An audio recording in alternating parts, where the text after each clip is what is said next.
বিতর্কিতরা প্রশাসনে যাবে আর আওয়ামীরা মন্ত্রণালয় পরিচালনা করবে তা মেনে নেওয়া হবে না বলে হুঁশিয়ারি দিয়েছেন বিএনপি চেয়ারপারসনের উপদেষ্টা জয়নুল আবদিন ফারুক। তিনি বলেন, বিতর্কিত ব্যক্তিদের কবলে পড়ে নির্বাচন যেন বিলম্বে না হয়। এদিকে সিন্ডিকেটের সদস্যদের গ্রেফতার করতে না পারায় ভোগ্যপণ্যের দাম কমছে না বলে অভিযোগ করেছেন বিএনপির সিনিয়র যুগ্ম মহাসচিব রুহুল কবির রিজভী। রিপোর্ট করছেন সিকান্দার রেমান। রাজধানীর নয়াপল্টনের ভাসানী ভবনে ওলামা দল ঢাকা মহানগর উত্তরের পরিচিতি সভা হয়। বিএনপি চেয়ারপারসনের উপদেষ্টা জয়নুল আবদিন ফারুক বলেন, যতক্ষণ নির্বাচন না হবে ততক্ষণ অন্তর্বর্তী সরকারকে সমর্থন দেবে বিএনপি। নির্বাচন ছাড়া অন্য পথে আগালে জনগণ তা প্রত্যাখ্যান করবে।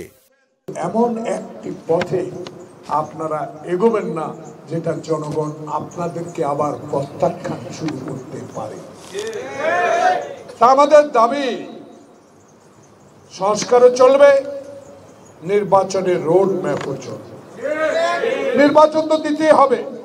সংস্কার করেন, এমন সংস্কার হাতে নেবেন না যেটা জনপ্রতিনিধিরা করবে, সেমন সংস্কারে হাত দেওয়া উচিত হবে না। তাই নির্বাচন চাই, নির্বাচনের দিনক্ষণ চাই, নির্বাচনের প্রস্তুতি চাই, নির্বাচন কমিশন গঠন চাই, সংস্কারও চাই, নির্বাচনও চাই, কিন্তু বিতর্কিত ব্যক্তিদের ষড়যন্ত্রের কবলে পড়ে আবার যেন নির্বাচন বিলম্বিত না হয়।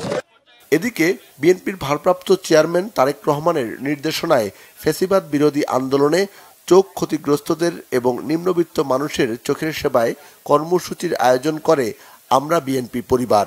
সিন্ডিকেটের বিরুদ্ধে শক্ত অবস্থান নেয়ার কথা বলেন দলের সিনিয়র যুগ্ম মহাসচিব রুহুল কবির রিজভী। বিপদ তো তাদেরও হবে, আমাদেরও হবে। কোনো ফাঁক দিয়ে যদি ওই দানবরা ঢুকে পড়ার চেষ্টা করে, সেটার জন্য তো অন্তর্বর্তীকালীন সরকারের জন্য শুভ হবে না। আমরা বলেছি যে মার্কেটগুলো এখনো আওয়ামী লীগের সিন্ডিকেটের কাছে, বাজারগুলো তাদের সিন্ডিকেটের কাছে। আপনারা তাদের একটা লোককে আজকে ধরেছেন, একটা লোককে গ্রেপ্তার করেছেন, অথচ আপনি শুল্ক কমিয়েছেন, তারপরেও তো পেঁয়াজের দাম কমে না, তারপরেও তো রসুনের দাম কমে না, তারপরেও তো চিনির দাম কমে না, তারপরেও তো আটার দাম কমে না, তারপরেও তো সয়াবিন তেলের দাম কমে না। কেন আপনি বাজারে আপনার দাম কমছে না পণ্যের, বিশেষ করে খাদ্য পণ্যের? কারণ সিন্ডিকেট বাসদেরকে আপনারা গ্রেপ্তার করতে পারেননি।